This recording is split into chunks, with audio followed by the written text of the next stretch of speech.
School reopen ஆகிடுச்சா இனிமேல் எந்த குட்டீஸுமே தெருவில் பார்க்க முடியாது. எல்லாருமே ரொம்ப பிஸி, ஸ்கூலுக்கு போயிட்டு வந்துட்டு அப்படியே தான் ரொட்டீன் போயிட்டுருக்கோம். அப்படியே பார்க்கணுன்னாலும் 4 மணிக்கு மேலே தான். தெருவே வெறிச்சோடி கிடக்கு 2 நாளாக. இனி அவங்கள பார்க்கணுன்னா சாட்டர்டே சண்டே, அப்படி இல்லைன்னா 4 மணிக்கு மேலே. காலையிலேயே 1 கிலோ அளவுக்கு மாமா இறால் வாங்கினாங்க. சரி குழம்பு வச்சுட்டு கொஞ்சமாக மட்டும் ஃப்ரை பண்ணிக்கலாம் அப்படின்னு சொல்லி ரெடி பண்ணிகிட்டு இருந்தேன். கல்யாணத்துக்கு முன்னாடிலாம் பெருசாக சமையலை பற்றி எதுவும் தெரியாது. இப்போ வரைக்குமே அப்படி தான்.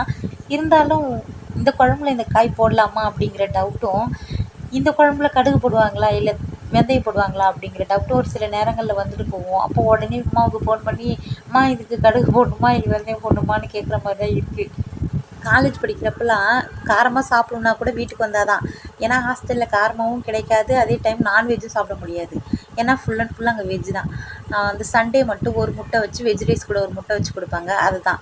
அப்படி இருக்க பட்சத்தில் எப்படி நம்ம அங்கே காரமாகவும் கிடைக்காது, நான்வெஜ்ஜும் பார்க்க முடியாது.